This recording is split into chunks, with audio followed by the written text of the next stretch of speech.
여러분 안녕하십니까. 국회로 먼저 가보겠습니다. 후쿠시마 원전 오염수 방류 시설을 확인하고 온 시찰 단장이 오늘 국회에 출석합니다. 싱하이밍 주한 중국 대사의 발언 논란이 이어지는 상황에서 민주당 의원들이 추가로 중국으로 향하며 정치권 공방도 거세지고 있습니다. 국회 취재기자 연결합니다. 박광열 기자. 네, 국회입니다. 네, 시찰 단장이 오늘 정무위에 출석하는 거죠. 오후로 예정돼 있습니까?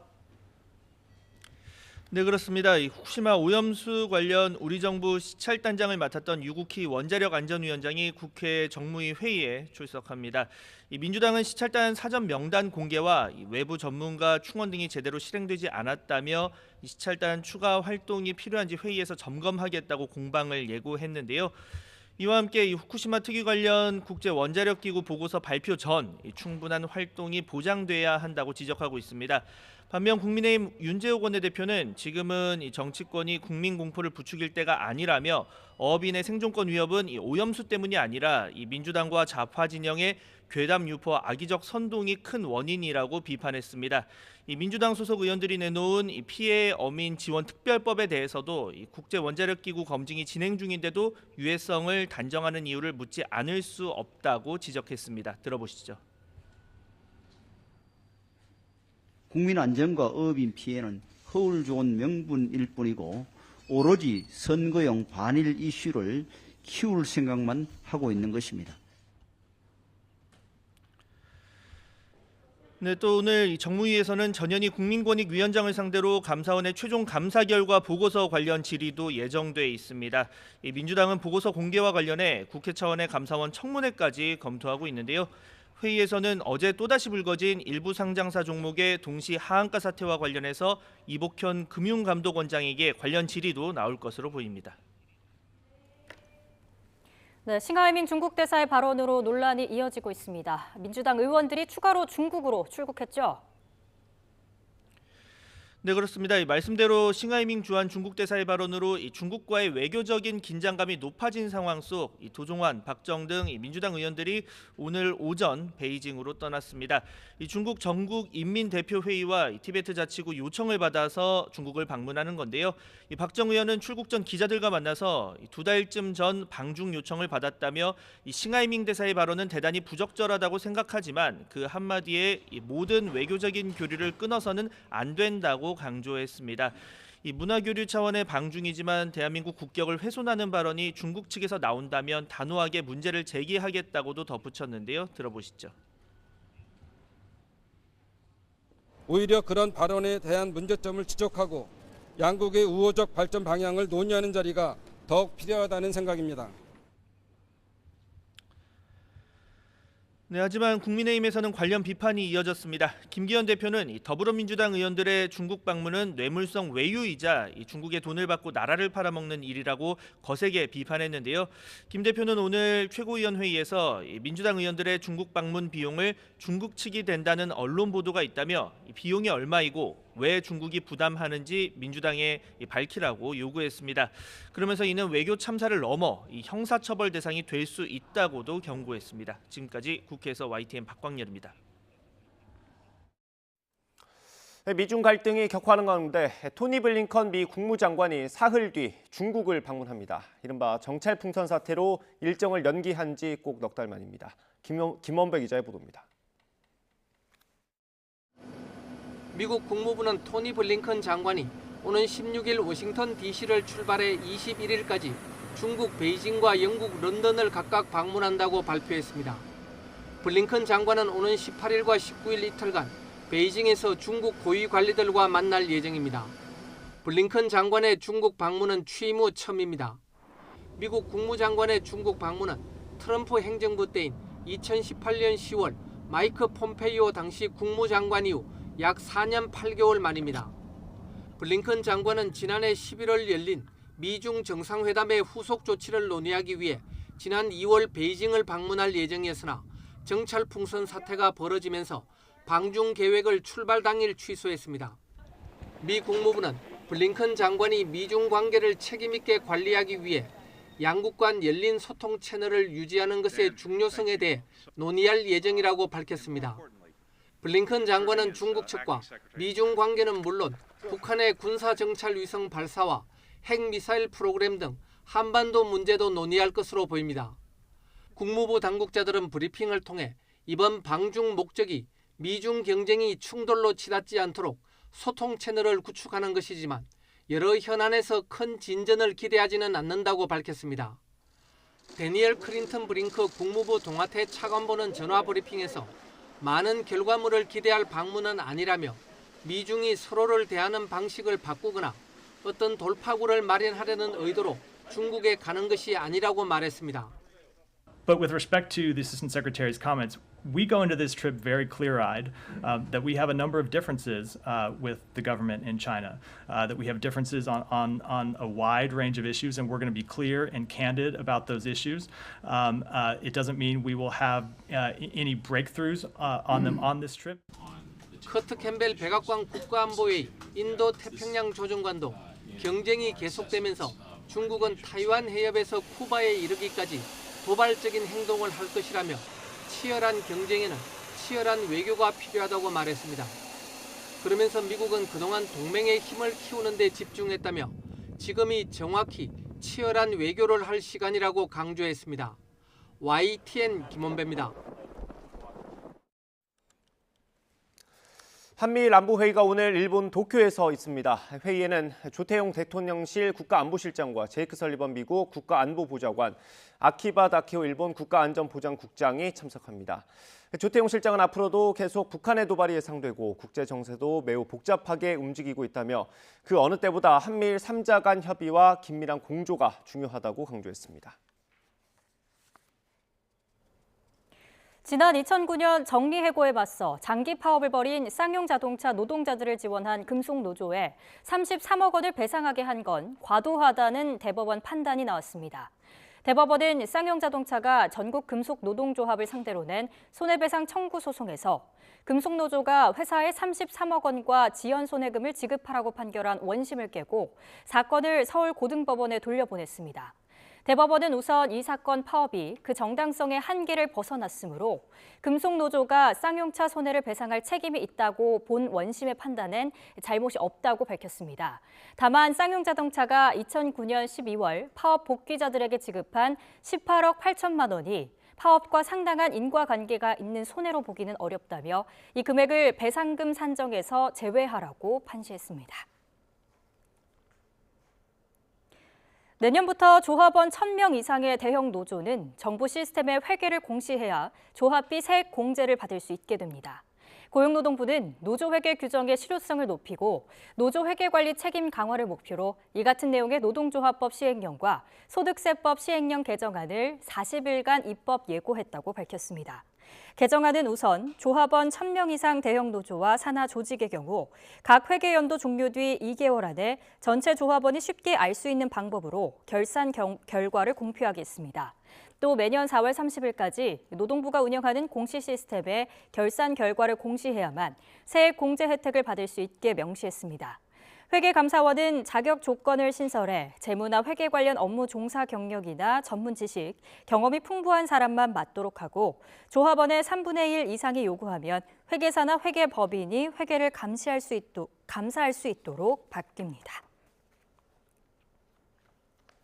내년도 최저임금 수준을 논의하는 최저임금위원회 5차 전원회의가 오늘 오후 3시 정부 세종청사에서 열립니다.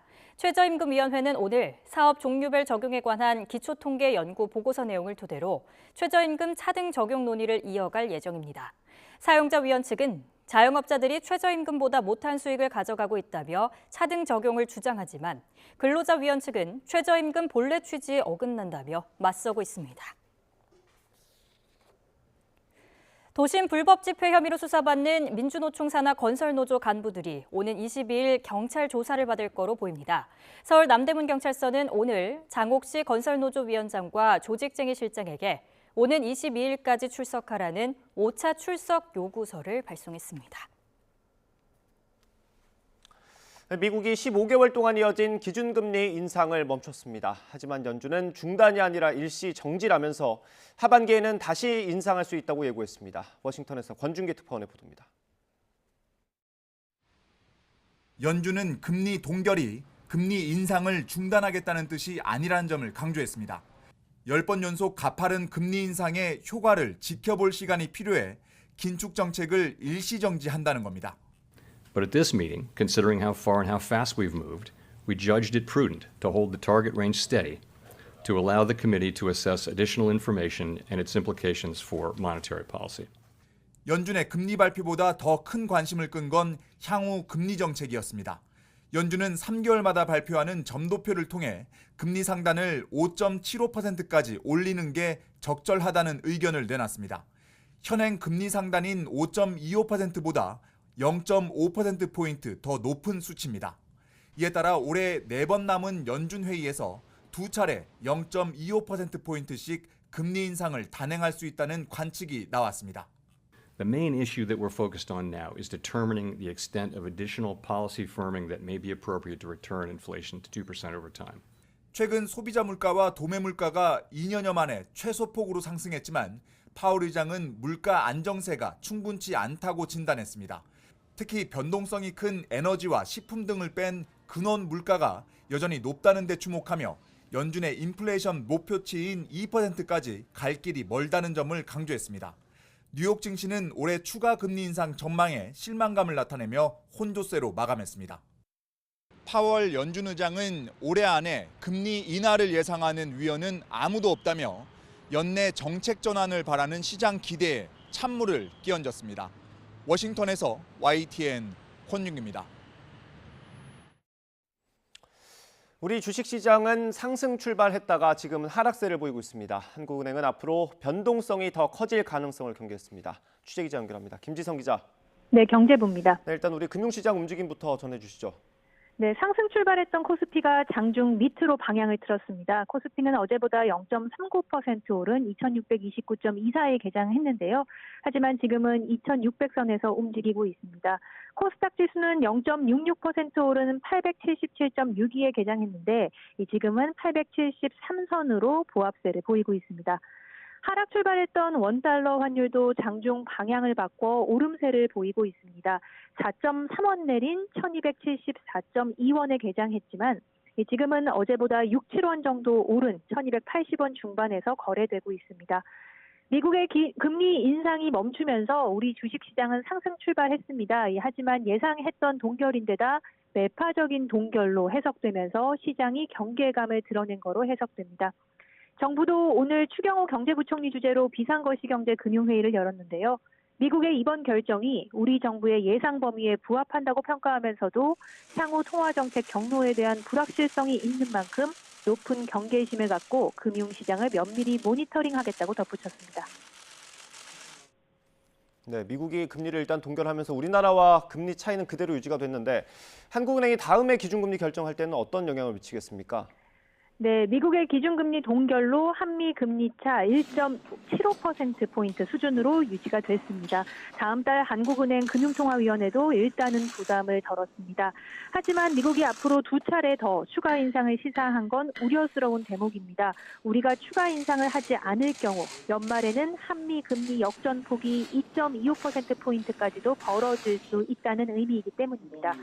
기준금리가 미국보다 크게 낮아지면 더 높은 수익률을 찾아 국내 자금이 빠져나갈 수 있고 그렇게 되면 환율 상승 압박도 커지게 됩니다. 한국은행은 오늘 연준이 추가 금리 인상 가능성을 시사하고 최종 금리 전망을 상향 조정한 데 유의할 필요가 있다고 밝혔습니다. 이어 최근 시장의 반응이 주요국 통화 정책이 강화되는 것과 간극이 있다며 앞으로 경제 지표에 따라 변동성이 확대될 수 있다고 경계했습니다. 지금까지 경제부에서 전해드렸습니다. 어제 우리 주식시장에서 여러 종목이 또 한꺼번에 하한가를 기록했습니다. 금융당국은 문제가 된 종목들의 거래를 중단하고 불공정 거래인지 점검하고 있습니다. 윤혜리 기자입니다. 주식시장에서 심상치 않은 무더기 폭락 움직임이 시작된 건 오전 11시 46분입니다. 코스피 상장사인 박림이 30% 가까이 급락하며 가장 먼저 가격 제한폭까지 내렸고 이어 코스닥 종목인 동일금속도 하한가까지 폭락했습니다. 동일산업과 만호제강, 대한방직까지 매도 물량이 쏟아지며 차례로 하한가에 진입했습니다. 불과 30여 분 만에 5개 종목이 일제히 폭락한 겁니다.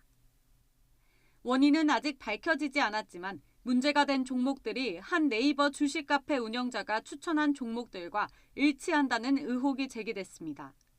최근까지도 특정 종목을 추천했던 카페 운영자는 무더기 폭락 사태가 벌어지기 전 당일 새벽, 개인적인 사유로 통화가 어려울 수 있다는 글을 올렸습니다. 이 카페 운영자가 주가 조작에 연루돼 실형을 받은 전력이 있다는 게 알려지면서 주가 조작 의심 의혹이 커지자 황당한 소문이 난무한다며 반박하기도 했습니다. 일각에서는 지난 4월 말 발생한 SG증권발 급락 사태 재현을 우려하는 목소리도 나오고 있습니다. 거래량이 많지 않고 온라인 커뮤니티에서 추천한 종목들이랑 공통점도 있지만 당시엔 매도 창구가 SG증권 하나였던 반면 이번에는 국내 증권사로 다양하다는 차이가 있습니다. 금융당국은 즉시 해당 종목들 거래를 정지하고 동일금속과 박림, 만호제강 등 3개 종목은 투자 주의 종목으로 지정했습니다. 또 신속하게 투자자 보호 방안을 마련하고 불공정 거래 여부를 철저히 조사하겠다는 방침입니다. YTN 윤혜리입니다. 라더견 투자자문업체 대표에게 투자하도록 소개하고 권유한 혐의를 받는 병원장과 은행원 등 3명의 구속 여부가 이르면 오늘 결정됩니다. 서울 남부지방법원은 자본시장법 위반 혐의 등을 받는 병원장 주모 씨와 은행원 김모 씨 등 모두 3명에 대한 구속 전 피의자 신문을 진행했습니다. 병원장인 주 씨는 주로 주변 의사들에게 라 대표를 소개하면서 투자하도록 제안하는 등 투자자들을 끌어모은 혐의를 받고 있습니다. 가상화폐 거래소 빗썸의 실소유주로 알려진 강종현 씨에게 자금을 내주고 주가 조작에 연루한 의혹을 받는 원영식 초록뱀그룹 회장이 피의자 신분으로 최근 검찰 조사를 받았습니다. 서울 남부지방검찰청은 이번 달 초 사기적 부정거래 혐의를 받는 원 회장을 피의자 신분으로 2차례 불러서 조사했습니다. 검찰은 강 씨에게 투자금을 대준 걸로 알려진 원 회장이 주가 조작 과정에 관여했을 가능성을 염두에 두고 수사하고 있습니다. 전현희 권익위원장에 대한 감사원 감사보고서 내용이 조작됐다고 주장한 조은석 주심감사위원이 의결 과정부터 유병호 사무총장의 방해가 도를 넘었었다고 확인해줬습니다. 감사원의 최고 의사결정 기관인 감사위원회를 무시하는 듯 안한무인 태도를 보였다는 건데요. 이승배 기자가 단독 보도합니다. 지난 1일 전현희 권익위원장에 대한 감사보고서를 의결했던 감사위원회. 유병호 감사원 사무총장도 집행기관 자격으로 회의에 참석했는데 심의 과정에서 불만을 강하게 표출한 것으로 알려졌습니다. 전현희 위원장 사건의 주심을 맡은 조은석 감사위원은 YTN에 당시 상황을 이렇게 설명했습니다. 위원들이 발언할 때 마음에 들지 않으면 유병호 사무총장이 수시로 말을 자르고 끼어들거나 타박하고 회의가 잠시 중단되자 고성을 지르며 밖으로 나가는 등 한마디로 안하무인이었던 겁니다. 참다 못한 일부 위원이 최재해 감사원장에게 항의했지만 받아들여지지 않았다고 합니다. 앞서 조은석 위원은 감사원이 주심인 자신의 결재를 받지 않은 채 최종 보고서를 발표했다고 폭로했습니다. 야당도 감사원 내부 제보라며 보고서가 전현희 위원장에게 불리한 내용으로 왜곡됐다고 주장했습니다. 그러면서 내부 결재 시스템을 바꿔 보고서를 조작한 건 유병호 사무총장의 작품이라고 지목했습니다. 유병호 사무총장이 클릭하는 버튼을 없애라. 이렇게 전자 담당자에게 지시를 하고 만일 문제가 생기면 내가 책임지겠다. 이렇게 압박을 가했다는 게 내부 제보자의 증언입니다. 감사원은 보도자료를 내고 조작 의혹은 사실 무근이라고 재반박했습니다. 적법한 절차를 거쳐 이른바 전현희 감사보고서를 채택했던 겁니다. 조은석 감사위원의 주장은 개인 의견일 뿐이라고 일축했습니다.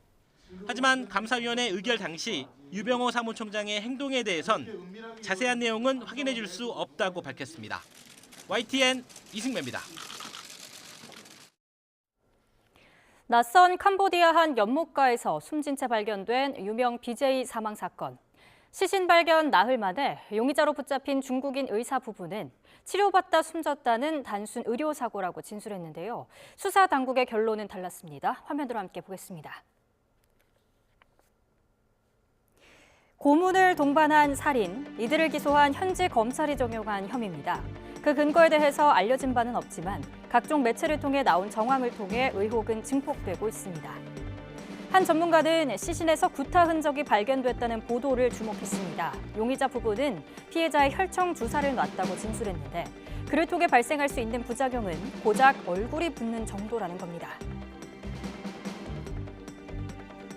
혈청이라고 이야기하는 건 어떤 건가 하면 우리가 뭐 말라리아나 아니면 다른 병원, 화상풍이 걸렸을 때 갑자기 나의 몸에 있는 면역을 굉장히 크게 만들어야 되잖아요. 그러면 혈청을 통해서 그걸 주사를 해서 그 사람 면역을 올리는 건데 왜 그런 주사를 맞았어야만 했는지 그 증상, 지금 우리가 돌아가신 분이 어떠한 증상을 어떻게 병원에 이야기하고 그 병원에서 왜 그런 어떤 스크립션, 그러니까 처방이 왜 나왔는지를 좀 따져봐야 될 것 같아요. 또 다른 의혹은 병원 선정 이유입니다. 한 교민은 BJ가 처음 방문한 프놈펜이 서울이라면 용의자 부부가 운영하는 병원 위치로 알려진 칸달주는 경기도 정도 거리에 있었고 굳이 간단한 치료를 위해 낯선 타지에서 한인병원이 아닌 중국인 부부 병원을 간 것도 의문이라고 지적했습니다. 아직 현지 수사 당국이 명확히 밝힌 내용은 없는 가운데 함께 여행을 다녀온 지인의 진술은 알려지지 않은 상황이고 사인 규명을 위해 필요한 부검은 유족이 반대하는 것으로 전해졌는데요. 캄보디아로 여행을 떠난 피해자가 숨진 채 발견되기까지 이틀, 현지 수사 당국이 이 베일 속 이틀의 진상을 명확히 밝혀낼 수 있을지 주목되고 있습니다. 아프리카 난민을 태운 어선이 그리스 앞바다에서 전복돼 수십 명이 숨지고 또 수백 명이 실종됐습니다. 내전과 빈곤을 피해 유럽으로 가려는 난민은 수백만 명인데 관련 정책은 갈수록 강경해지면서 비극이 반복되고 있습니다. 류재복 기자입니다. 그리스 앞바다에서 가라앉은 난민선의 출항대 모습입니다. 어선 갑판까지 사람들로 빼곡합니다. 리비아 항구를 떠날 때 750명 안팎이 탄 것으로 추정됩니다. 항해 도중 배가 뒤집히면서 100명 가까운 사람이 목숨을 잃었습니다. Πολύ φοβάμαι ότι θα είναι και μεγαλύτερος γιατί ήταν μεγάλος ο αριθμός των επιβαινόντων στο σκάφος, πολύ μεγαλύτερος από τη χωρητικότητα που είχε το συγκεκριμένο πλοιάριο. 구조된 난민은 104명, 탑승 인원을 고려하면 실종자는 많게는 500명이 넘을 것으로 보입니다. 목숨을 구한 사람들은 그리스 칼라마타 항에 마련한 임시 쉼터에서 치료받고 있습니다. 저체온증을 호소하는 등 중상자가 적지 않아 희생이 늘어날 가능성이 있습니다. 그리스 해안 경비대는 난민선이 해경 지원을 거절한 뒤 엔진 고장을 일으키면서 참사가 벌어진 것으로 보인다고 밝혔습니다. 최근 그리스의 난민 정책이 강경해지자 이탈리아 직행을 고집하며 무리한 것으로 보입니다. Need of member states to come together and create orderly, safe pathways for people forced to flee and for comprehensive action to save lives at sea and reduce perilous journeys. 리비아에서 이탈리아에 이르는 바닷길은 지난 10년 동안 사망과 실종자가 2만 7천여 명에 이를 정도로 매우 위험합니다. 하지만 리비아에서만 70만 명이 불법 이민을 시도하고 있는 만큼 비극은 반복될 가능성이 큽니다. YTN 유재복입니다.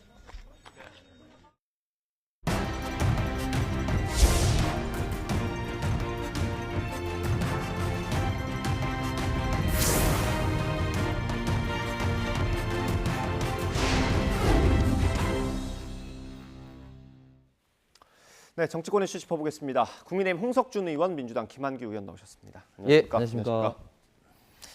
네, 싱하이밍 대사의 발언 후폭풍이 계속 이어지는 가운데 공교롭습니다. 민주당 의원들이 앞서 12일에 5명이 먼저 중국을 방문했고요. 오늘 또 7명이 출국을 했습니다. 네. 일단 각각 취지를 좀 들어야 얘기가 될 것 같습니다. 예. 일단 중국 대사가 발언을 잘못한 건 맞죠. 근데 그렇다고 국교 단절할 건 아니죠. 경제 교류 협력 중단할 것도 아닙니다. 저희는 지금일수록 더 실리 외교, 국익 외교를 해야 된다라고 생각하고요. 저희가 확인해 봤더니 최근 중국과 우리나라와의 실질적인 어떤 외교 간의 협상이 전혀 이루어지지 않다고 합니다. 정부 단위의 소통이 없다. 그렇죠. 그러다 보니까 민간에서 불만이 되게 많습니다. 일단 중국에 진출해 있는 우리나라 기업들이 좀 공정하게 대우를 받지 못한 부분도 있어서 그것도 지적을 해야 되고 네. 또 중국 단체 관광객들이 들어오지 않는 문제, 또 우리나라 국민들에 대한 중국 방문 비자가 제대로 발급되지 않는 문제, 민원이 되게 많아서 이런 것들을 가서 우리의 입장을 전달하자. 이런 목적으로 저희는 오히려 이런 상황일수록 이런 문제를 풀 수 있는 그런 국회 차원의 의원 외교가 필요하다라고 생각했습니다. 예, 어떻습니까? 지금 이 정도 갈등이 있으면 의원들도 안 가는 게 맞습니까? 지금 동료 의원들 나가는 것에 대해서 좀 이런 말 하기가 좀 대단히 좀 죄송하기도 한데 저는 대단히 지금 부적절합니다. 가는 것 자체가? 그래서 일단 시기적으로 지금 싱하이밍 대사의 우리나라 어떤 국민들의 어떤 자존심과 국격을 상당히 훼손하는 이런 발언으로 굉장히 국민의 어떤 분노를 지금 많이 지금 일으키고 있고 특히 또 중국 측에서는 중국 측대로 지금 대응하고 있는데 우리가 또 우리 일당인 그 민주당 의원들이 이렇게 대거 이렇게 가는 것은 중국 고유의 어떤 통일 전략 전술의 어떤 갈라치기에 지금 이용당하고 있을 가능성이 굉장히 많다, 시기적으로. 두 번째는 또 비용적인 문제에 있어서 아니 떳떳하게 우리 목적으로 가면은 우리가 비용을 대면 되는데 네. 지금 언론 보도에 따르면 호텔비 이상으로 지금 이제 중국 측에서 부담을 한다고 하는데 저는 이런 어떤 문제가 상당히 나중에도 그렇고 이런 어떤 또 다른 어떤 문제화 이슈가 될 가능성이 있다. 네. 그리고 지금 대상이 문제인데 네. 지금 대상을 지금 전인대 이제 만나고 또 이제 그 티벳 국제문화관광 박람회에 참여한다고 합니다. 네. 그런데 이제 전인대라는 어떤 조직은 뭐 겉으로 보면 우리나라 뭐 의회와 비슷하게 보일지는 모르겠지만 그곳에서는 법률을 어떤 공포하는 그 정도 권한밖에 없어. 실질적으로 법률을 만드는 것은 이제 공산당과 이제 정부에서 만들고 네. 2,800명의 전인대 의원이 있거든요. 실질적으로 공포하는 정도 권한밖에 없는 어떤 그런 어떤 기관이고 특히 이제 중국은 법치의 개념이 우리하고 다른 게 헌법 위에 공산당 어떤 그런 어떤 정관이 특수성이 있습니다. 좀 있죠. 예, 네. 그러니까 우리하고는 완전히 다른 어떤 그런 어떤 성격의 전인대 대상으로 가서 우리가 뭐 이야기를 한다? 이건 사실 뭐 이야기 자체가 아니지 않은 것이고 예. 더 큰 문제는 티벳인데요. 예. 중국의 지금 현재 그 지방자치제도 구성이 4직할시, 베이징, 텐진, 충칭 그리고 상하이 4직할시 22개성 그리고 5자치구 2특별구로 구성이 되어 있습니다. 네. 여기서 이제 문제가 뭐냐면은 신장 위구르 자치구하고 그다음에 티벳 이 자치구입니다. 이게 예. 독립 문제 때문에 굉장히 좀 국제적으로 민감하죠. 티벳은 1989년에 노벨 평화상을 받은 이제 달라이 라마에 의해서 인도의 현재까지 망명 정부가 구성이 되어 있습니다. 네. 지금 이 박람회는 어떤 박람회냐면은 중국 측에서 이 티벳도 원래 중국 땅이었다.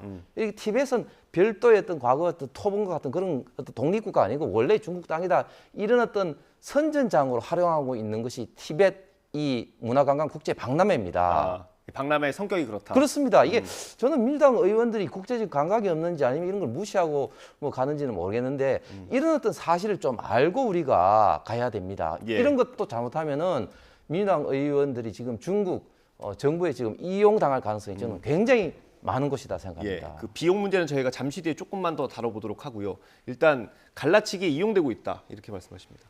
국내 정치의 문제로 만드는 게 정부 여당의 문제죠. 아니 중국 대사 지금 직급도 국장급밖에 안 된다고 폄하하시잖아요. 국장급이 실수 발언을 했다고 하면 우리 정부 뭐 관련 대사 불러서 초치하고 항의 표시하면 충분히 됐다고 생각합니다. 그래서 대통령실 외교안보 실장도 이런 문제에 관해서 내가 직접 나서는 거는 적절하지 않다. 급이 맞지 않다고 할 정도의 문제인데 대통령까지 나서서 위안스카이 운운하면서 이렇게 국가 간의 국가 대결 문제로 갈 일인가? 저는 충분히 우리의 의사표시를 했다고 생각하고 예.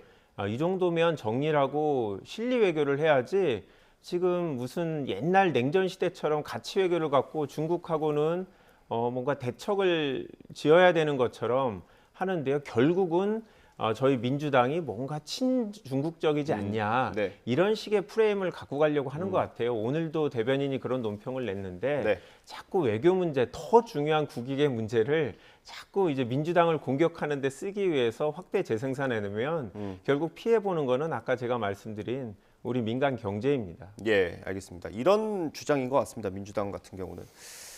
지금 미중 갈등은 저희보다 훨씬 더 심각하지 않습니까? 근데도 블링컨 장관은 중국을 방문하죠. 뭐 전화 통화도 하고요. 근데 사실 의회라는 게 정부보다는 좀 더 유연할 수 있는 건데 의회 외교라도 좀 이렇게 물꼬를 터야 되지 않느냐 이런 주장인 것 같습니다. 그거는 정말 잘 모르고 하는 이야기죠. 의회 외교 그리고 특히 이제 물밑에서 협상 이건 정말 중요한 이야기입니다. 그런데 그것도 대상과 방식과 시기에 따라서 그걸 잘 취사 선택을 해야 될 문제죠. 제가 말씀드렸던 이번 민주당 어떤 그 의원들의 어떤 방문에 대해서 제가 문제점을 아까 구체적으로 좀 말씀을 드렸지 않습니까? 그런 어떤 측면에서 제가 비판을 한 것이고, 물론 당연히 어떤 중국과의 문제는 지금 경제적인 어떤 문제를 비롯해서 여러 가지 이제 걸려 있는 것들이 있습니다. 그런데 우리가 분명히 이제 알아야 될 건 무엇이냐면은 중국이 이때까지 특히 이제 문재인 정부 때 힘에 의해서 소위 말해 전략력에 의해서 압도적으로 이제 누르려고만 했습니다. 대표적으로 뭐 한알령을 비롯해서 특히 이제 불공정 어떤 무역의 어떤 근거를 해서 우리나라 뭐 예를 들면 롯데라든지 얼마나 많은 기업들을 이제 괴롭혔습니까? 그런 어떤 문제에 대해서는 국제적인 어떤 그 원칙과 기준에 의해서 당당하게 이야기를 하면서 이제 중국과의 어떤 문제를 이제 풀어나가야 되는 것이지, 우리 문재인 대통령이 혼밥 외교를 하고 항상 저 자세로 문제를 풀 수는 없는 상황입니다. 그렇기 때문에 당연히 외교와 중국과의 관계는 당연히 풀어야 되지만, 그러나 시기, 대상, 그리고 방식에 있어서는 신중하게 기해야 된다고 생각합니다. 예. 아까 말씀해 주셨던 그 비용 문제를 여쭤보겠습니다. 일단 그 오늘 출국한 민주당 의원 7분에 대한 어떤 방중 비용을 중국 정부에서 댄다라는 보도가 있었습니다. 이게 일단 의원님들께서 해외로 나가는 경우들이 굉장히 여러 형태로 있지 않습니까? 이런 경우가 있습니까? 뭐 초청하는 쪽에서 비용을 전부 또는 일부 부담하는 경우도 있죠. 이 행사도 원래 국민의힘도 같이 참여하기로 했던 행사입니다. 근데 갑자기 국민의힘 의원들이 못 참가하겠다고 해서 민주당만 가는 외관이 돼 있는데요. 그 갑자기가 최근 며칠 사이입니까? 아니면 한참 전입니까? 그런 걸로 알고 있습니다. 한참 전? 아닙니다. 최근으로 알고 있습니다. 그런 것들이 아까 홍석준 의원님이 말씀하신 대로 국민의힘 의원들은 뭐 시기가 적절하지 않다라고 생각하실 수는 있죠. 하지만 이런 비용 부담에 대해서는 예전부터 다 정해졌던 거거든요. 그때 국민의힘은 그런 부분에 대해서 문제 제기하지 않다가 왜 이제 갑자기 그런 문제를 지적하는지 모르겠는데, 저는 한번 전수조사했으면 좋겠어요. 국민의힘 의원들도 해외에 갈 때 다 자비로 부담을 했는지, 초청하는 국가에서 정도는 다르겠지만 초청하는 입장이기 때문에 와달라고 요청하는 거라 비용 부담을 하는 거죠. 아까 말씀하시는 것처럼 그 곧 해빙이 시작할 것, 중국과의 디커플링은 재앙이다, 이런 얘기 저희 민주당이 한 게 아닙니다. 미국 바이든 대통령하고 제니 옐런 재무장관이 한 거거든요. 어떻게 보면 가치가 충돌하는 건 미국과 중국과의 관계인데, 우리는 그게 아니라 일단은 실리 외교, 아까 말씀하신 대로 중국과의 관계에서 우리가 풀어야 될 건 풀어야 되죠. 저는 윤석열 대통령이 그동안 못했던 중국과의 관계, 중국의 문제를 충분히 제기하면서 풀어내실 수 있으면 좋겠습니다. 하지만 지금까지는 중국을 비판하는 것 이상의 성과를 못 내고 있습니다. 예, 이 비용 문제에 대해서 김기현 대표가 직접 언급을 해가지고요. 의원님들이 해외를 나가는 경우가 뭐 상임위 차원에서 갈 때도 있고요, 의원 연맹 차원에서 갈 때도 있고, 뭐 이런 경우도 있는 것 같은데 어떻습니까? 비용 문제가 좀 뭐 김기현 대표는 형사적으로 좀 문제가 될 수도 있다, 이런 언급을 했던데요. 저도 지금 국회에 들어와서 딱 2번 나가 봤는데 제가 아는 범위 내에서는 뭐 크게 뭐 비용이 든다면 이제 비행기 값이라든지 호텔비, 뭐 현지 체제비하고 뭐 또 뭐 기타 뭐 행사장이라든지 뭐 식사비라든지 그런 거 아니겠습니까? 그런데 사실은 기본적으로 거기에 대한 기본적인 경비는 국회에서 이제 지출을 의무적으로 하게 돼 있습니다. 정청래 의원 같은 경우는 가방위원장 하면서 너무 많이 지출해가지고 하반기까지 다 돈을 끌었었더라고요.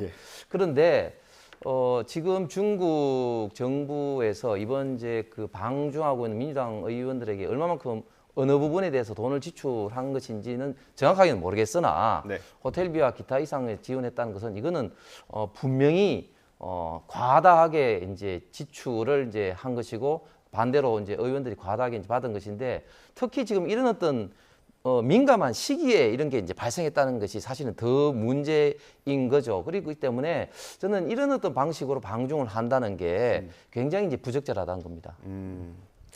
뭐 그 부분에 대해서 뭐 국민의힘 내부에서 이게 법률적 청탁금지법 위반이 아니냐 검토해봐야 된다고 얘기하는데, 아니 검토해보고 얘기하셨어야 된다고 생각해요. 청탁금지법 제8조 3항 제6호 여기 보면 공식적인 행사에서 주최자가 부담하는 교통, 숙박, 음식물 등은 예외라고 명시되어 있습니다. 제가 변호사로 하면서 청탁금지법 한 200번 이상 강의를 했는데요. 저는 이런 아주 기초적인 내용도 확인 안 해보시고, 김기현 대표도 법조인이신데 검토해야 된다, 마치 큰 의미가 있는 것처럼 얘기하시는 건 저는 이거는 공당의 대표로서 적절한 태도가 아니라고 생각합니다. 예, 알겠습니다. 지난 12일에 간 의원들은 아마 오늘 이제 귀국을 하는 걸로 돼 있고요. 오늘 또 민주당 의원들이 추가로 출국을 했습니다. 아무래도 싱하이밍 대사의 발언이 좀 논란을 많이 확산시키고 있는 상황이라서 민감한 것 같은데 갔다 와서 또 추가로 설명을 들을 수 있는 기회가 있을 것 같고요. 다음 주제로 넘어가 보겠습니다. 어제 대정부 질문 마지막이었죠. 사회 분야 질문이 있었는데 고민정 의원과 한덕수 총리의 설전이 관심을 많이 받았습니다. 제가 영상으로 짧게 준비했는데 보고 돌아오겠습니다. 2010년에 국정원에서 작성된 문건입니다. 방송사 선거기획단에 좌편향 기자들이 침투, 과열 혼탁 선거가 우려되므로 경영진에 대한 주의 환기 및 진실한 그러한 문서로서의 서류인지에 대해서 저한테는 아무런 정보가 없습니다. 국회법을 보십시오, 의원님. 국회법을 좀 보세요. 국회법을 좀 보시라고요. 보도 사찰에 관련된 이 문건은 6.2 지방선거를 앞두고 2010년 1월에 홍보수석실에서 요청사항으로 되어 있습니다. 2010년 당시에 홍보수석 누굽니까? 이동관입니다. 대단히 유감스럽고 대단히 비합리적이고 대단히 비상식적인 질문을 하고 계시는 겁니다. 고민정 의원이 이제 국정원 문건을 확보를 해서 질의를 하는 과정이었고요. 두 가지 쟁점이 있을 것 같습니다. 일단 이 문건 자체에 대한 것, 그리고 국회 대정부 질문에서 질의하는 과정, 절차 이런 부분인데 일단 이 문건 설명해 주시고 어떤 취지였는지 좀 말씀해 주시면 좋겠습니다. 네, 이 문건은 고민정 의원이 국정원에 정식으로 정보 공개 청구를 해서 얻은 문서입니다. 내용은 2010년에 당시 대통령실의 요청으로 각 방송사마다 지방선거 기획단을 만드는데 여기에 좌편향 인물들이 포함되지 않도록 해달라. 만약에 잘하면 해외 연수 등의 기회를 줄 수 있다. 이런 식의 얘기를 했습니다. 근데 당시에 대통령실 홍보수석이 이동관이라는 겁니다. 당시 청와대죠. 그렇죠. 당시 청와대 홍보수석의 이동관이었기 때문에 저는 분명히 이 부분에 대해서 언론 사찰 통제 내지는 어떻게 보면 이거야말로 더 회유를 하는 거죠. 잘하면 해외를 보내줄 수 있겠다. 이런 문제에 대해서 국무총리한테 공식적으로 받은 자료인데 이에 대해서 어떻게 생각하냐라고 물은 겁니다. 충분히 물을 수 있는 내용이고 이 문서 자체를 보면 충분히 홍보수석이 적절한 일을 하지 않았다. 언론 탄압 내지는 어떻게 보면 직접적으로 관여했다라는 걸 저는 명확하게 보여주는 자료라고 생각합니다. 그래서 더 총리가 민감하게 반응하고 의견을 제시하지 않았다고 봅니다. 예, 잠시 보충 설명을 해드리면 이게 청와대 홍보수석실 요청사항이라는 표현이 있고요. 이걸 국정원이 작성을 해서 민정수석 그리고 홍보수석 기획관리비서관에게 배포한다라는 내용까지 포함이 되어 있습니다. 예, 의원님.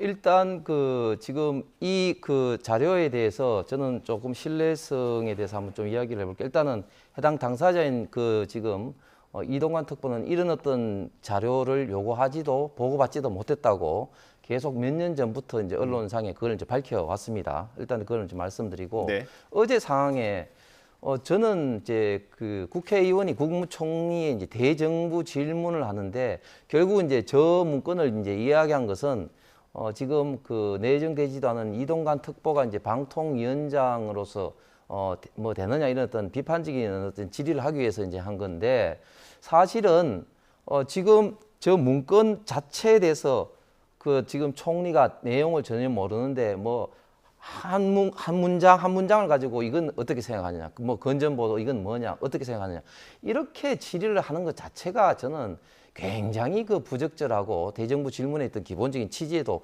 맞지도 않는다. 그래서 이제 한덕수 총리도 이제 국회법에 의해서 이제 48시간 전에 이런 어떤 자료를 통보받지도 못했다고 그런 식으로 해서 약간의 좀 다툼이 있었습니다만은 지금 13년 전에 이런 어떤 문건에 대해서 해당 당사자인 이동관 특보는 또 부정을 하고 있는 이런 상황이 돼서 과연 고민정 의원이 제기하고 있는 그런 어떤 목적을 가지고 국회에서 특히 또 국무총리에게 문건의 한 줄 한 줄 가지고 이렇게 하는 것이 저는 굉장히 부적절하다고 봅니다.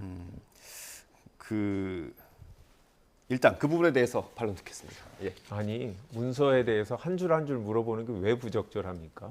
그리고 국회법상 48시간 전에 질의의 요지를 보내도록 돼 있습니다. 그렇지만 저도 지난 정부 때 청와대에 있으면서 국회의원들이 어떤 사전 질의서를 보냈는지 나중에 봤는데요. 그렇게 상세하게 국민의힘 의원들도 보내지 않았습니다. 대강 어떤 것 관련해서 질의를 하겠다만 하시는 분들도 있고 추가적으로 뭐 세부적인 질문을 몇 가지 넣을 뿐이지 상세하게 보내지 않기 때문에 주로 정부 관계자들이 야당 의원실, 여당 의원실 찾아다니면서 조금이라도 더 상세하게 보내달라고 요청하는 게 일반적이거든요. 국정감사도 마찬가지고. 그런데 중요한 거는 한덕수 총리가 다른 의원들한테는 이렇게 화를 내지 않습니다. 제가 3일 내내 자리에 앉아 지켜봤는데 강선우 의원님, 그다음에 고민정 의원한테 얘기했고 또 자리에 앉아있는 양이원영 의원에도 화를 냈습니다. 네. 제가 오늘 기자분들한테도 말씀을 드렸는데 딱 젊은 의원들, 더 정확하게는 젊은 여성 의원들한테만 이런 태도를 취했습니다. 이제까지 윤석열 정부 들어와서 총리만이 아니라 아니면 장관들까지 중년 남성 질문 의원들한테 여야를 막론하고 사전에 질문이 충분하지 않다고 이렇게 화를 내면서 비합리적이고 비상적 질문이다라고 답변한 적 한 번도 없습니다. 찾아보십시오. 저는 총리의 태도가 어제는 대단히 오히려 저희가 볼 땐 비합리적이고 비상식적인 행태였다고 생각합니다. 아니 그거는 명백하게 좀 잘못된 게 저도 이제 3일 내내 이제 앉아 있었지만 좀 화를 이제 한덕수 총리가 굉장히 좀 신사지만 화를 낸다기보다는 조금 직설적으로 이제 반박한 것들이 몇 건 있었죠. 네. 예를 들면은 이제 후쿠시마 방류 관련된 그 일본 총리까지도 그 마시지 않는다 하는데 왜 한국 총리가 마시냐 이렇게 이제 이야기를 일본 하니까 총리냐 이런 예, 그 전에 있었죠. 일본 예. 총리냐 IAEA 대변인이냐 이런 식으로 비판을 하면서 일본 총리도 뭐 마신다고 한 적이 없는데 왜 한국 총리가 마시냐 하니까 한국 총리가 그렇게 그 무식한 질문을 일본에서는 하지 않았겠죠. 뭐 그런 식으로 해서 또 뭐 약간 좀 뭐 고성이 오가기도 했습니다. 그래서 뭐 반드시 뭐 젊은 여성 의원한테만 뭐 저런 식으로 한다. 그거는 분명히 이제 잘못된 것이고 그리고 제가 왜 어제 그 고민정 의원의 질문 방식이 부적절하냐면은 아니 이게 지금 검찰 지금 치조를 하는 겁니까? 이게 그 총리에게 그 대정부 질문하면서 13년 전에 그 어떤 그 신뢰성도 뭐 조금 그 담보되지 않은 그런 문건에 이런 어떤 한 줄 한 줄 이런 문장을 가지고 그렇게 그 질의를 하는 국회의원이 세상에 어디 있습니까? 왜 없습니까? 그건 당연히 굉장히 문서에 대해서 부적절한 거죠. 그게 왜 이게 신뢰성이 없는 문서입니까? 국정원이 만든 공공기관의 문서이고 저희 정부에서 만든 게 아니라 당시 이명박 정부의 국정원에서 만든 문서입니다. 어떻게 이게 신뢰하지 않습니까? 아니 공문서에 나와 있는데 이거를 이동관 수석이 부인한다고 해서 사실이 아닌 게 됩니까? 그리고 제가 말씀드린 거는 야당 의원의 질문에 대해서 총리가 의견이 다르면 반박할 수 있어요. 제 말씀은 사전에 질문을 충실하게 보내지 않았다고 항상 반박한 거는 이번 총리의 경우는 지금 말씀드린 대로 강선우 의원, 고민정 의원이었고 그 전에는 신현영 의원이 있었고 소속 장관이 항상 이렇게 왜 젊은 초선 여성 의원들만 상대로 하느냐는 거죠. 저는 대상이 아니어서 제가 당하진 않았습니다만 지켜보는 내내 이거는 의도적이지 않으면 그냥 본능적으로 뭔가 이렇게 해도 되는 사람들이다 라고 하는 거가 아니고서는 그 정도까지 차별적으로 대우하는 게 이상했고 이거는 김한규 의원이 너무 아닙니다. 좀 지나치게 그 오늘도 젊은 제가 이 발언을 하고 나서 프레임으로 그렇게 이야기하시는 많은 거고. 분들이 공감을 했습니다. 아니 그 총리가 국회법상에 그 어떤 주어진 어떤 규정 48시간 이전에 그런 자료가 없어서 자세하게 답변을 못 하겠다. 이게 뭐가 잘못된 겁니까? 그게? 저도 48시간에 그렇게 상세한 질문을 하지 못했고 그 사이에 현안이 발생해서 총리한테 물었을 때 총리가 아는 범위에서 답을 하고 그 부분은 제가 정보가 없습니다 라고 대답을 했지 이런 식으로 왜 국회법을 보고 48시간에 해야 되는데 안 하냐 이런 식으로 화를 내지 않으셨습니다. 총리도 이야기했죠. 그 문건을 보고 나중에 천천히 이제 설명드리겠다고 이야기했죠. 아니 문건을 보여드리는 거 아닙니까? 예, 현장에서. 예, 알겠습니다. 조금 식히기 위해서 제가 국회법을 한 줄 읽어드리겠습니다. 국회법 122조에 나와 있는 내용입니다. 대정부 질문을 하려는 의원은 미리 질문의 요지를 적은 질문 요지서를 구체적으로 작성해서 의장에게 제출하고 의장은 늦어도 48시간 전에 이 요지서가 정부에 도달되도록 송부해야 된다. 라고 되어 있습니다. 뭐 이걸 안 한다고 대정부 질문을 못 하는 건 아니죠. 그리고 그렇죠. 물론 이제 충실한 답변을 하기 위해서는 정확한 정보를 보내드리면 좋죠. 그런데 국정감사라든지 대정부 질문일 때 질문하는 쪽에서 사실은 어느 정도 내가 핵심이라고 생각하는 건 상세하게 물어보지 않고 뭐 전략인가요? 그렇죠. 전략이죠. 뭐 취재할 때도 가끔 그렇긴 합니다. 예. 그래서 역대 정부의 총리들이 그런 것들을 임기응변으로 잘 대응하는 게 총리의 답변 또는 유능함을 보여주는 거였거든요. 예. 사실 지금 한덕수 총리 되게 답변을 잘하세요. 예. 많은 분들이 그렇게 어떻게 보면 그런 전략을 갖고 일부러 상세하게 안 해도 다른 부분들은 잘 하셨거든요. 그런데 이 건의 경우는 감정적으로 평소하고 다르게 대하셔서 저희들이 어제 되게 야당 의원으로서 되게 분노를 했던 겁니다. 고민정 의원이 한덕수 총리의 자존심도 많이 긁었고 계속해서 이제 한두 문장이 아니고 계속해서 이제 치주하듯이 가니까 이제 그런 식으로 이제 한덕수 총리도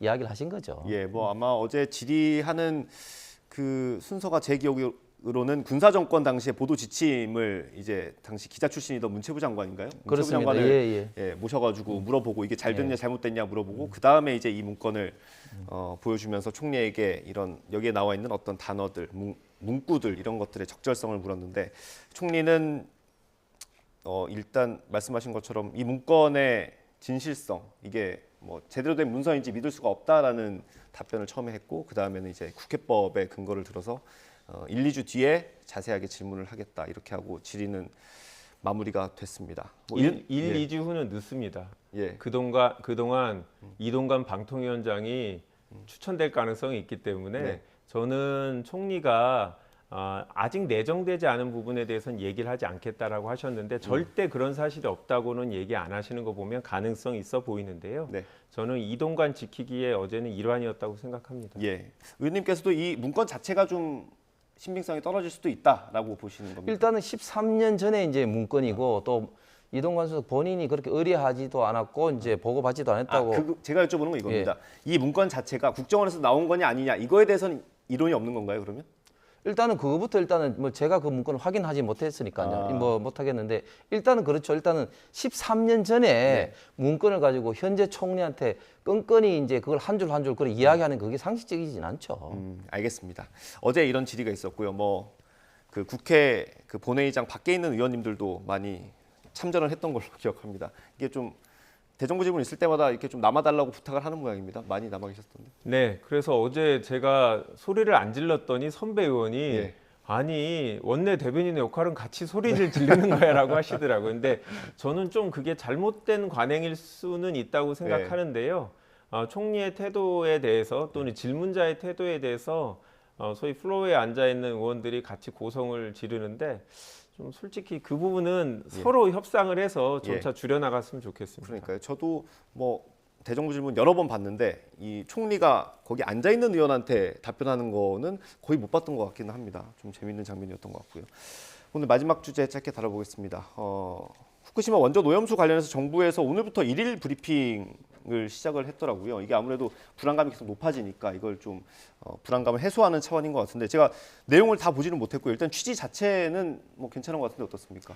예, 그 저희 당에서도 계속해서 이제 국민이 좀 기본적으로 좀 오해 내지는 또 일단 정보가 좀 제한되기 때문에 또 불안을 느끼시는 부분도 많고 해서 좀 정보를 최대한 좀 공개를 하자고 계속 요구를 했고 거기에 따라서 정부가 이제 1일 브리핑을 이제 오늘부터 시작을 했습니다. 그리고 또 1일 브리핑을 또 하면 어떤 점이 좋으냐면은 아무래도 이제 관계 부처에 있는 담당자들도 이 문제에 좀 더 이제 많은 좀 관심을 뭐 갖고 대응할 거 아니겠습니까? 그렇죠. 브리핑이 있는 것과 없는 것은 차이가 크겠죠. 예, 그렇습니다. 특히 이제 지금 또 일본의 어떤 도쿄 전력이라든지 이런 어떤 사항도 계속해서 이제 우리가 이제 모니터링을 좀 뭐 억지로라도 이제 해야 되니까 뭐 이런 걸 통해서 국민들에게 좀 더 정확한 어떤 정보를 제공하는 면에서는 굉장히 좀 의미가 있고 오늘도 제가 브리핑 내용을 다 봤는데 다 보셨어요? 예, 많던데. 굉장히 좀 국민들이 알면은 좀 도움이 되는 어떤 그런 내용들이 좀 많았습니다. 예, 의원님 어떻게 평가하세요? 저도 좋은 시도라고 생각합니다. 지난 정부 코로나 사태 때 정은경 청장이 이렇게 매일 설명을 하면서 국민들한테 정확한 정보를 전달하고 불안감을 완화시키는 역할을 분명히 했었습니다. 아마 이번 정부도 그런 것들을 모델 삼아서 좋은 시도라고 생각합니다. 다만 저는 우리 정부에게 국민들이 요구하는 거는 첫 번째는 방류를 막는 겁니다. 두 번째, 방류를 못 막는다고 하면 안전성에 대해서 국민이 안심할 수 있도록 검증하게 하는 거죠. 그런데 지금 정부는 두 번째, 안전성을 검증시켜서 국민들을 안심시키는 역할에만 집중하고 있다는 거에 대해서 불만입니다. 막을 수 있으면 막는 게 제일 좋죠. 지금 셔틀 외교를 복원했다고 이번 정부에서 되게 강조하고 있지 않습니까? 그러면 지난 정부에서 못했으면 이번 정부에서는 협상을 통해서 막을 수 있으면 좋겠습니다. 그 시도를 적극적으로 해야 되는데 안 하고 계시죠. 당장 총리나 외교장관, 대통령이 셔틀 외교니까 비행기 타고 가셔서 계속적으로 협상을 하고 우리 국민들이 원하는 바를 전달했으면 좋겠는데 그걸 안 하시면 아니면 할 수 없다면 일본의 강력한 반대로 두 번째 방법, 국제해양재판소에 제소하든지 이렇게 할 수 있는 조치는 일단 막을 수 있는 시도는 다 해봐 주십사라는 게 국민의 요구인데 이 단계를 걸러서 국민들을 안심시켜서 문제가 없다라는 것들을 보여주겠다. 이거는 혹시 일본 정부보다도 오히려 더 적극적으로 하는 거 아닌가라는 불만이 있는 거죠. 그건 일본 정부가 적극적으로 해야 될 일인데 왜 우리는 일본을 막는 것 대신 우리 국민을 설득하는 데 더 우선순위를 두느냐, 이게 불만입니다. 아무래도 이제 방류를 전제로 대응하는 게 좀 잘못됐다는 지적이신 것 같습니다. 방금 그 김한교 의원 말씀 중에 일본보다 더 적극적으로 이렇게 한다고 한 그런 말은 솔직히 굉장히 좀 이해할 수 없는 그런 발언이고, 사실 셔틀 외교를 통해서 지금 어제 요미우리가 정말 깜짝 놀랄 만한 보도를 장기간에 걸쳐서 했죠. 그 많은 면에 걸쳐서 했죠. 간동 대지진 때 일본인들이 그 한국인들을 굉장히 많이 좀 학살했다, 반성한다는 것을 처음으로 이렇게 이제 인식을 했습니다. 우리가 막을 수 있다면 당연히 막아야 되죠. 그리고 그게 가장 합리적이고 우리나라 입장에서 바람직한 거겠죠. 그런데 우리가 실질적으로 막을 수 없다는 게 이미 문재인 정부에서 인정을 한 거 아니겠습니까? 그리고 또 국제해양법 재판소 이제 제소도 문재인 정부 당시에 대통령도 검토를 지시했지만 결국은 못했습니다. 여러 가지 어떤 여건이 안 됐기 때문에 그런 어떤 걸 이미 다 정리가 된 사항인데 왜 안 막느냐, 왜 찬성하냐 이런 식으로 이야기하는 것은 과거 문재인 정부 때 있었던 일을 그냥 뭐 완전히 이제 뭐 무시를 한다든지 뭐 그런 것밖에 안 되고, 이제 할 수 있는 건 우리가 정말 꼼꼼하게 계속해서 그 IAEA를 통해서 검증을 하고 모니터링을 해서 문제가 나는 분야에 대해서는 적극적으로 시정 요구를 이제 하는 것이고, 이런 것들을 결국은 이제 정부가 하면서 특히 이제 국민들의 어떤 우려가 일어날 수 있는 그런 부분에 대해서는 충분한 어떤 모니터링과 관련된 방사능을 점검을 계속해서 해서 국민들을 좀 더 안심시키는 그런 어떤 일인 것 같습니다. 알겠습니다. 근데 한 가지만 말씀드리면 제가 지난 정부에 있었는데 국제해양재판소 제소는 당시에 검토했었는데 일본이 최종적으로 방류 결정을 하지 않았기 때문에 당시 하기에는 제소하기가 어려웠습니다. 그런데 작년 여름에야 문재인 정부가 끝나고 윤석열 정부가 들어와서 사정이 바뀐 상황입니다. 알겠습니다. 거기까지 듣도록 하겠습니다. 어떻든 일일 브리핑을 통해서 기자들이 물을 수 있는 기회는 자주 생긴 건 사실인 것 같고요. 오늘 오후에는 시찰 단장이 또 국회에 출석을 한다고 합니다. 정부위원회에서 어떤 얘기들이 나오는지 그것까지 챙겨보면 좋을 것 같습니다. 저희가 전국 대담하면서 매일 이제 국회에 싸우는 얘기들만 전해드리는데 오늘은 어제 대정부 질문에서 있었던 좀 마음 따뜻해지는 그런 영상을 준비했습니다. 그거 보면서 마무리하도록 하겠습니다. 두 분은 여기서 보내드리도록 하겠습니다. 고생하셨습니다. 감사합니다.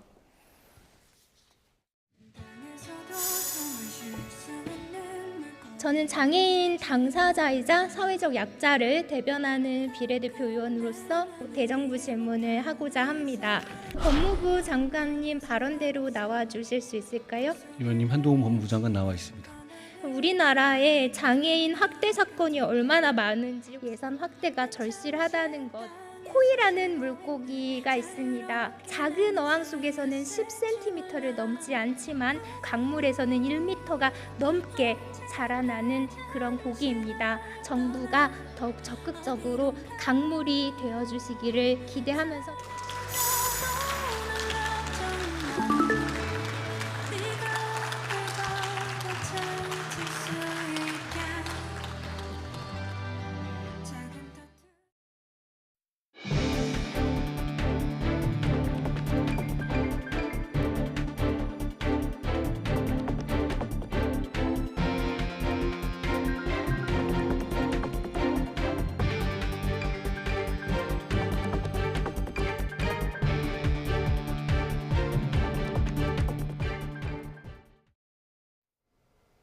오늘까지는 곳곳에 대기 불안정으로 인한 소나기가 지나겠습니다. 우산 꼭 챙겨 나오셔야겠는데요. 소나기 특성상 짧은 시간 동안 강한 비가 천둥과 번개를 동반하며 요란하게 내리겠습니다. 오늘 서울 한낮 기온은 28도, 광주는 29도로 초여름 더위가 나타나겠습니다. 한낮 시간 외출하신다면 통풍이 잘 되는 시원한 옷차림 해주시기 바랍니다.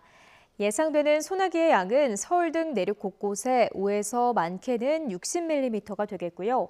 이번에도 곳에 따라 시간당 30mm 이상의 강한 소나기가 벼락과 돌풍, 우박을 동반하며 내리겠습니다. 시설물 관리와 안전사고에도 각별히 유의해 주시기 바랍니다. 오늘 낮 기온은 어제와 비슷하거나 조금 더 높겠습니다. 서울 한낮 기온 28도, 대전과 광주 29도, 부산은 25도가 예상됩니다. 내일부터는 다시 맑은 날씨를 회복하겠고 전국적으로 30도 안팎의 여름 더위가 찾아오겠습니다. 이후 주말 동안에는 기온이 더 오르면서 폭염주의보가 내려질 가능성도 있겠습니다. 지금까지 날씨 정보였습니다. 이어서 뉴스앤이슈 2부가 방송됩니다. 저희는 잠시 뒤에 돌아오겠습니다.